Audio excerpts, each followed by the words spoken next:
Hello everyone and welcome to this special episode of the NASCAR 25 career. Today we are racing in the Cup Series for the very first time. We're racing in the Daytona 500. Given how we've displayed our drafting expertise at the lower divisions, it's safe to say Legacy wanted to give us a shot. Thank you for our new sponsor on the car for this week, Wes. We hope to have more rides with them, but we'll see how that plays out. Yeah, so there's not much to really go over. I just wanted to give you guys a good look at the car. And let's just get straight into this. I mean, there's not much to talk about. Same track as the Xfinity Series. We've raced here plenty of times before. ARCA, trucks. So it's a familiar track. We just have to get used to the car. Shouldn't be that difficult. I mean, plenty of hours in sim. So we're just going to get straight into this and hope for the best. Settle in, find your rhythm, and we'll build from there. All right, we'll see how it goes. And if anything sounds different, it's because Legacy Motorsports has supplied us with a different spotter for today's race. Of course, I do prefer my own personal spotter, but we're going to have to work with what we've got today. Different voice in the ear might not be ideal come race day, but we're just going to have to push through it. After running alone for a while, we finally got caught up with some cars, and well, I noticed I kept getting loose off of out of any corner. Could be turn 2, could be turn 4. So I went into turn 4 this time. I was like, I wonder how bad I can make it. There's plenty of runoff down the inside, so I'm just gonna really pull the car and see where it goes once it gets light, because I need to know. And we nearly destroyed this thing. We barely brought it out back onto the track. Probably got some splitter damage, which the team had to repair before qualifying. So sorry to them. But we had to know. We had to know what the limits of the car were. We couldn't go into the race not knowing if we could abuse it or not. Time to go. And I mean, to be fair, there's not a less interesting qualifying lap than here at Daytona. Hence why it's sped up so much. I probably will do this for most qualifying laps in the game. But pretty simple. There's not too much. Just pin it to the bottom. Hope you do well. I did think the car's speed was good on itself. Of course, I can't. This isn't like actually career. This is just a quick race, lore-wise anyway. This is our first Cup Series start, but I can't make this car as fast as a Legacy car. Not that I think it really matters. We saw what we did with a level 1. Speaking of, there's P4 on the table. The top 5 puts us right in the mix on race day. I'll take a top 5 any day of the week. Thanks, guys. The 3 cars in front of us are Cindric, Logano, and Elliott. We're in a sandwich with the Hendrick cars. As you can see, Elliott, Bowman, and Byron all up there. Larson's a bit separated from those guys, P12, which is strange. They're in the same equipment. Our first Legacy Motor Club car that isn't us, I believe, is Eric Jones. They're both in and around the 20s, so I mean it's not awful. It's not great for the team, but I mean we're way up here. That's always great news. Into the race now, and you know what? I'm not as nervous about this as I was the Xfinity Series. I feel like we've gotten back into the swing of things. We won the race. Winning does a lot for the confidence, but as confident as we are, we can't do anything too stupid. We got to remember this is our first Cup start, our first real opportunity to show the team what we're worth. We got to stay in this. Flip the switch. Time to go. Yep. Sounds good. Hey, thanks for the car, guys. Starting top 5 today. Let's just keep it moving. Try not to get caught in anything stupid. Green. Car high. As we get things started, I should just point out for you guys, anyone who's raced here at Daytona knows the final stage is nighttime. The replay will be 24/7 nighttime, so no replays for the first 2 stages, unfortunately. It's just kind of how this game works. I really hope, one of the other things I really hope they fix in this game. But getting started, we all know no one's going to want to push for a little bit, so we're going to come off of turn 2. We're kind of just fighting by ourselves, getting loose off of the corner once again. That's going to be an issue. The Xfinity Series, it was getting tight while being pushed. Now it seems to be getting loose off of the corner. We're just going to have to make do with what we have. Clear high. Outside now.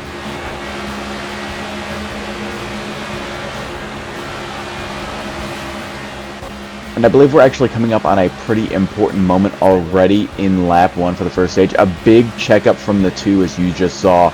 And I believe that's what caused the ripple effect we're going to see in a few laps, which rather confused me. fast forwarding a little bit, not much to talk about here. Stay on the inside, get pushed by your Toyota teammate and Christopher Bell. We weren't really trying to suss out a move, but I looked backwards here and accidentally drift up the track, so it looks like I'm taking first place anyway. Bell follows, so I kind of just forced into this move. I have the lead now, might as well run with it. And as you see, I probably shouldn't have, because it's going to cost us when it comes to pit stops. Jumping forward into turn 1, we've got quite a big lead, but if you look behind us, the pack is super strained out. I don't know if you see that, but I think what happened is on lap 1 when Austin Cindric checked up, we kind of created two packs of like the top like 18 cars, and everyone else is at the back, stuck where they're at. And they're having a hard time catching now as Cindric goes to the outside. We're just going to stay here. We've got Bubba, a Toyota teammate, who's willing to push us. And we'll just be patient. No, we're not throwing any blocks. I don't want to piss any of the Cup Series guys off at this point. I just want to work with what we have, stay where we're at, and just be there, be in the moment, and just stay up front, just hold my line. Which ended up faring pretty well over the next lap or so. We did lose the lead on the inside, but we ended up managing a way to get around it, push us back to the lead. But when I turn around here, we get a good shot. We are completely separated, and I do not know how that happened one bit. It is the weirdest thing I've ever seen, and I'm pretty sure it does not happen in stage 2 or 3. So I'm a little confused as to how us as a group collectively managed to do it. As we skip forward a lap and a half to lap 8, we're running low on fuel, and it's kind of now where I'm realizing we've been taking the lead back way too easily. We've only got 1 lap of fuel left. We kind of have to pit this time. And as we pull off of turn 4 here and go below this yellow line, it's when I kind of start to realize that we don't have any help at all. So I'm going to make an adjustment here. Of course, they want us to pit for 4 tires. We're doing 2 right side tires, and we're going to call it a day. To try and make up the ground that we are inevitably going to lose by pitting by ourselves. Apologies for the train that you guys probably hear. And just because we've all seen a pit stop at this point in this game, we're just going to skip right through it. 9.8 second stop. We only took 2 tires. I anticipate the rest of the field to take 4 for some reason. I don't feel like, obviously, it's Daytona. Tires don't matter that much.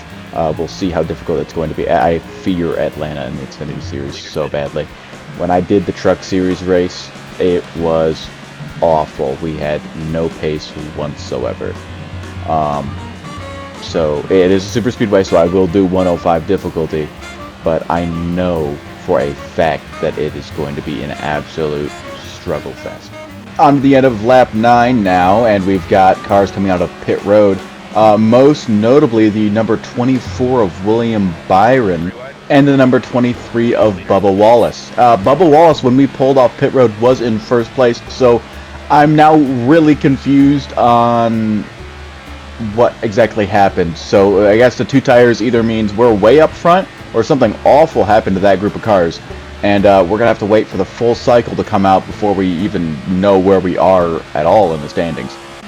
Another thing to note is if you look at the 19 as we come around off of turn 4 on lap 10, is the 19 is almost lapping cars that have come down pit road. Like he's right there, which is very, very, very strange. But just as the nature of this stage 1, and we're seeing other lead cars, so it looks like we're going to cycle out to first. The 2 tire stop is going to work out great for us, but we're going to have no one pushing us towards the end of the stage. Jumping forward one more time, we finally get the last of the pit stops. We cycle out in front, and Byron's going to be in second place, leading the first pack of cars since we're by ourselves. I'm going to fast forward this really quickly just so you can see the closing rate for these final 3 or 4 laps.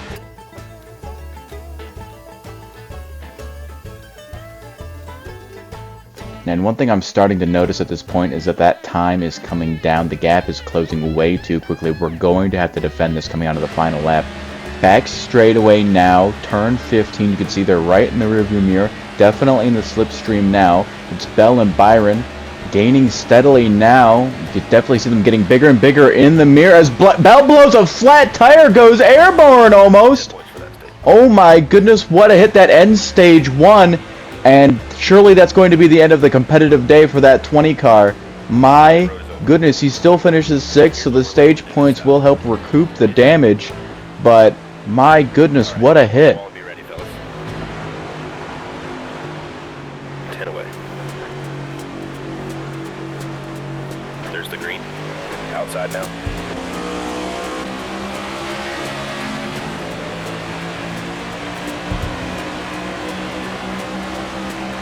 Stay low. And as things get going here, I can confirm Bell is obviously still in the race. But he's well back there. A lot of positions gained for everyone else as they all gained a spot. Bell straight to the back with a bunch of damage. Blaney and Byron are the nearest cars to me. We've got Wallace as well, Bubba Wallace, on the outside, row 2. Stay low.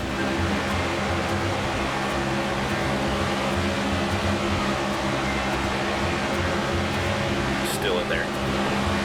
We lost the lead. Let's get it back.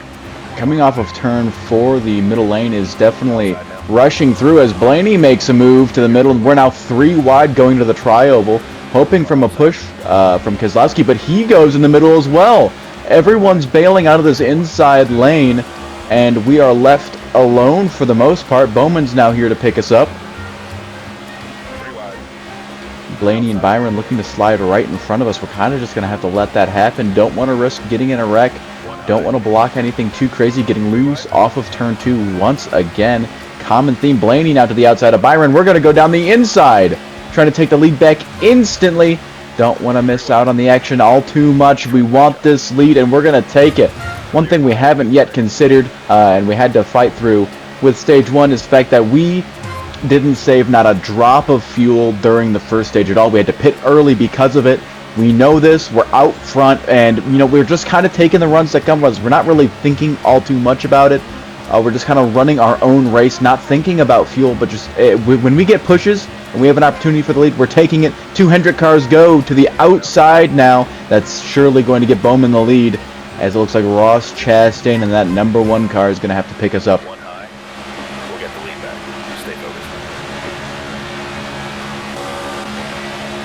We're out front, driver. Hold your line. Clear high. After the Hendrick threat gets dispelled of, we now find ourselves clear of the lead. One thing I want to point out, the mentality of this right now is definitely just no funny business. No super hard blocking, no late blocks. There's no point in doing it. There's no point in being aggressive. And to be honest, it'd be better for us to not be out front right now. We are saving absolutely no fuel out front, and I think that's by design. Everyone wants someone else to punch the hole up front, and what better than the new guy? Seeing an opportunity to go out the outside and bail, Byron's going to take that away from us, but we're still looking at our mirror. We're going to tap the wall, go down the track into Blaney, and absolutely door slam Bowman down the straightaway. I am surprised we all held that together. I thought for sure we were going to go off the front of the nose of Blaney into the inside wall there. My goodness, horrifying stuff. Yeah, I just whacked the wall pretty good there. Can you guys check for damage on the outside? The car's driving straight right now, but never be too safe. Reports coming back all good from inside the car, and we are still in prime position. 2nd place is a good spot to be. I'm quite surprised we stayed up front after all that. I mean, we scrubbed a lot of speed on the wall, but it looks like everyone else behind us had to check up. Of course, we started on the outside, ended up on the inside line by the time we were done with the incident. So I guess everyone had to, slow up for us. We're going to push Bowman out really far. We're going to slow up, let Ross Chastain give us a big push to take this lead back. And from there, it should be smooth sailing for the rest of this stage up until the pit stops. 1 bottom. Great job. You got the lead. Stay high. Clear, clear.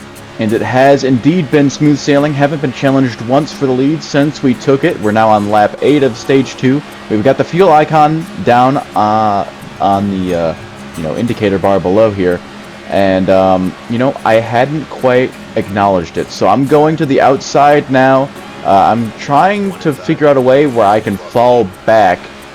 And I got the worst news possible the second we got to the outside here. Bring it in this lap. We need to pit. And now we've lost the help of Blaney. We're stuck in the middle. There's no way we could pit. There's no way for us to force down. There's a long train of cars on that inside line. We are stuck in the middle. There's no way for us to pit. We're going to pray that we can make it around one more lap. Clear low if you want it. All clear. One up high. All clear. Finally, with the help of Chase, we make it down to the inside line and actually retake the lead, which doesn't make things necessarily better because if we run out of fuel, we're going to do so in front of everybody.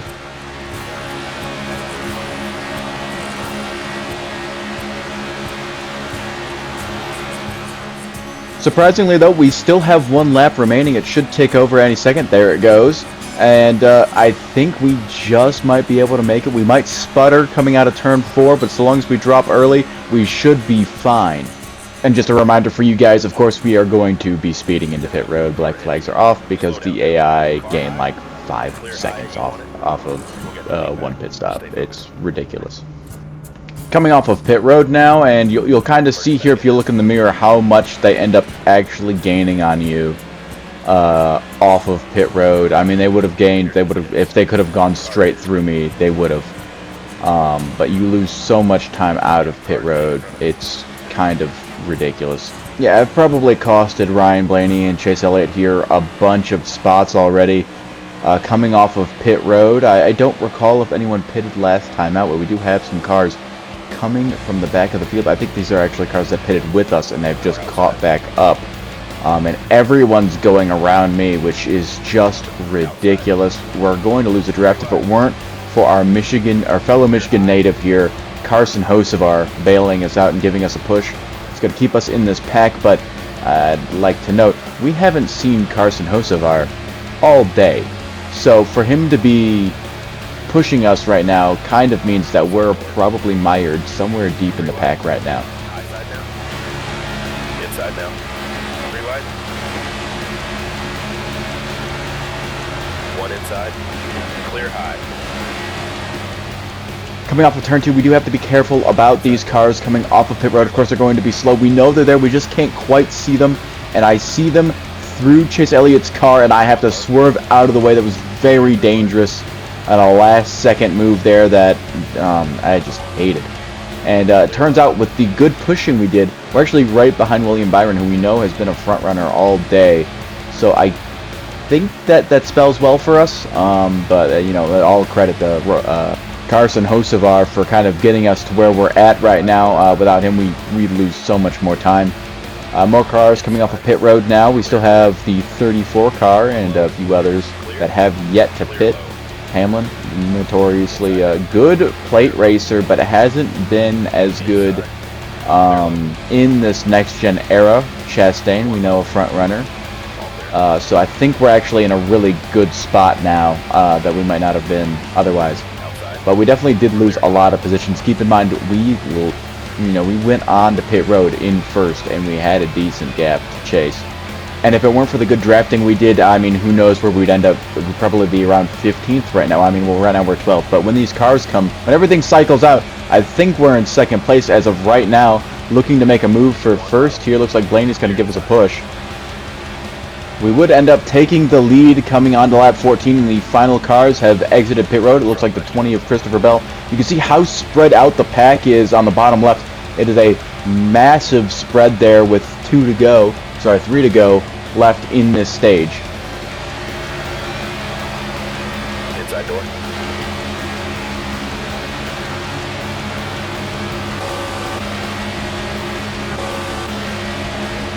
Still in there. We lost the lead. Let's get it back. We've got no one to push us in the middle here. Chase doesn't want to come down, and I don't want to go up. We're both stubborn in our ways. Looks like Chase is going to get some help, so we finally give way and finally ask for some help. And we're going to get it here pretty quickly, immediately back to pushing as we get the 2 to go. We're out front, driver. Stay high. Clear low.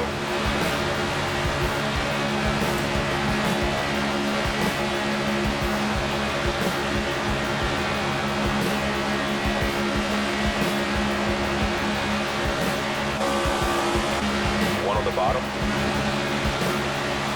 Inside.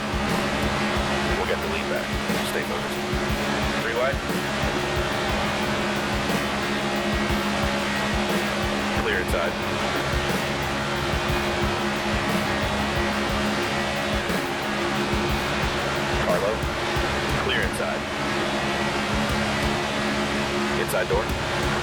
White flag here. One on the bottom. 3 wide. You may not realize it, and I barely did it this time, but I believe we are 3 wide. Yes, we are. So we're 3 wide now. Hocevar going down the inside of Suarez. He's going to shoot the middle. It's not quite going to work out, and I don't want to push this 24 car.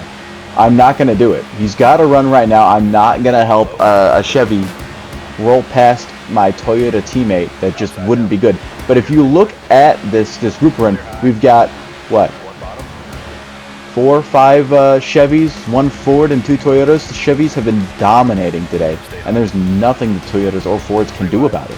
It's been ridiculous. Huge run coming to the line now. We want to get as many spots as possible. Denny's going to win stage 1. We're going to finish P4. Of course, those stage points mean relatively nothing, but we can say that we would have done well if the stage points had actually mattered for us. The car feels fine for the most part. You know, we're a little loose out of the corners, but I can manage that. I wouldn't want to change what we have. We've been running good all day. And since that is the conclusion of stage 2, we actually get to use the replays for the rest of the race. So we'll be cutting back and forth between those periodically, just like we did the first video, as we start in the second row of the outside lane for stage number 3.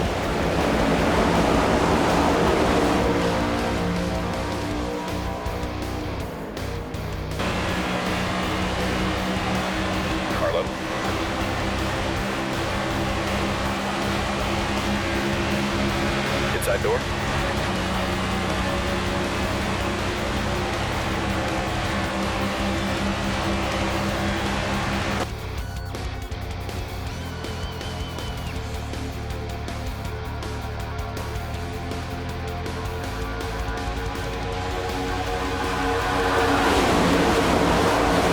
A combination of great pushing from Suarez and Byron taking the middle lane is going to leave us with the outside. Another chance at the lead. Suarez with one more push is going to give us that lead, and we're going to leave him stranded on the outside as they're 4 wide in the tri-oval. We're trying to stay in the middle lane to pull Denny Hamlin along now. It's not quite working. I don't want to hold this middle lane forever. We'll give it one more shot, and he's going to finally get clear of Blaney. We've got to guide him down to the inside now. We've done our job. We've helped Hamlin out. Now that we've helped him out, it's time for him to help us out by pushing us on the bottom lane, helping us defend. Looks hesitant, but he's finally going to do it. We should be able to get to work now.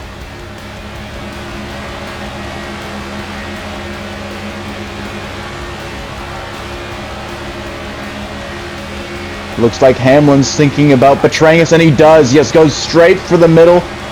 My goodness, Ross Chastain behind us. We know he's been a good pusher. Outside now. Surely he can help us out at least a little bit. That middle lane is absolutely plowing through right now, and I think it's because some are vacating to the high side. Just waiting on a push from Chastain now, and we're just not quite getting it just yet. We get the lead. Now we're getting those pushes. Still in there. You're all quick.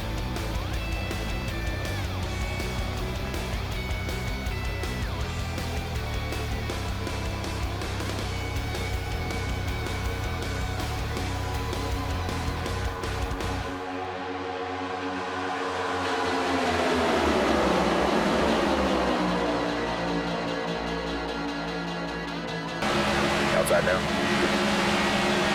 We lost the lead. Let's get it back.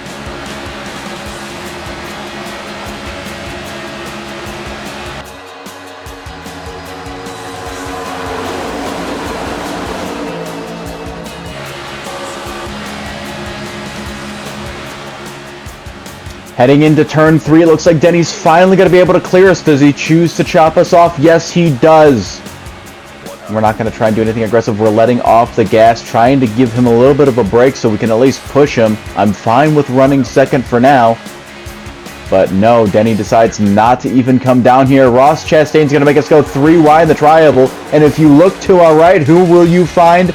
None other than Ricky Stenhouse Jr. up at the front now, battling for the lead. Side by side with us now.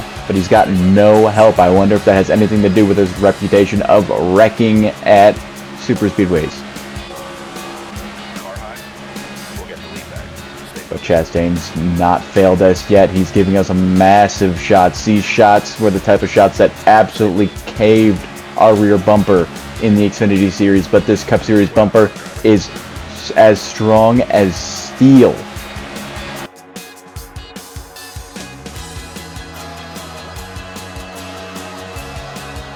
After taking the lead on lap 37, things calmed down quite a bit for us. Teams just were not attacking us, jumping to lap 40, and we're in a similar boat, but we need to pit this time. I trusted my crew chief. I did not look at the pit strategy, and I really should have, considering I don't think 4 tires is to play, but enjoy this beautiful shot of us pitting and just enjoy the ambiance.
Guys, I'm not sure that 4 tires was the play there.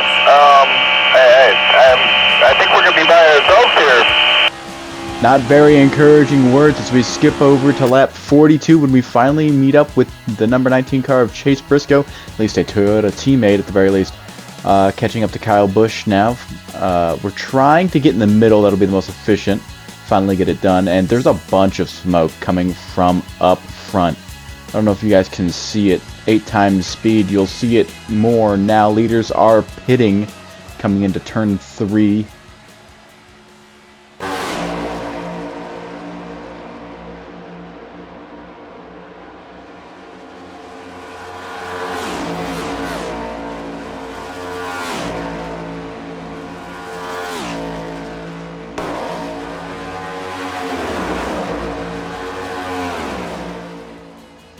You'll definitely see the smoke here on the onboard camera. Don't know where it's coming from, if it's just 2 cars banging together, if there's a little bit of fender rub going on, that we do not know. Heading off of turn 2, lap 46. Only so many laps to go. We're definitely out of position. A lot of smoke. Busch slows up ahead of us, and something's got to be wrong. So we jump to the outside. Spotter's telling us to pit this time. Inside door. Why are you telling me to pit? Do we not have enough fuel? Doesn't make any sense.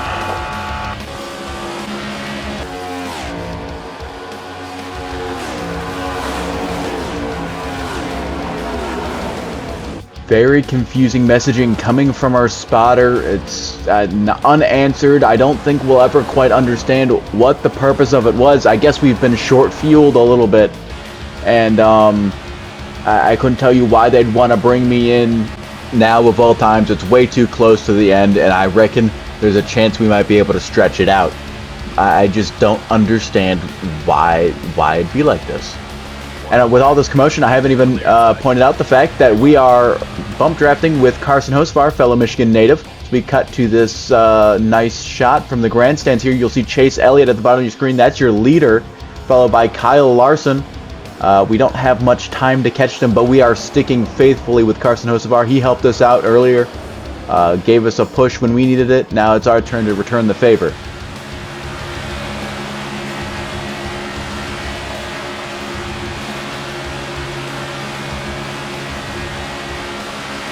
Stay left. 3 wide. Here, 3 wide. Car high. 3 wide. Try Try to save some fuel if you can. Clear outside.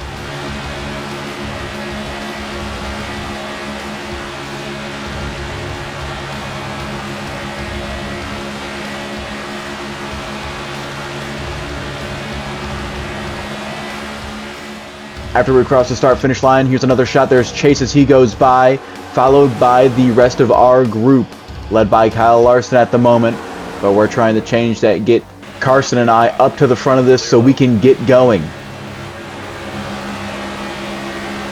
Outside. Clear high. Car high. Inside. Clear high if you want it. Clear, clear.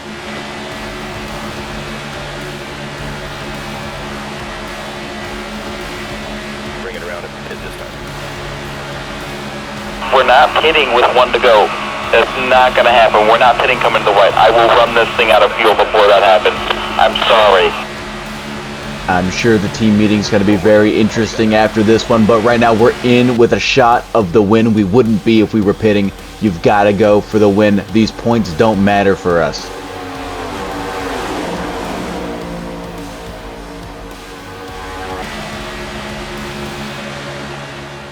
At this point in time, it's about where Carson goes. We follow.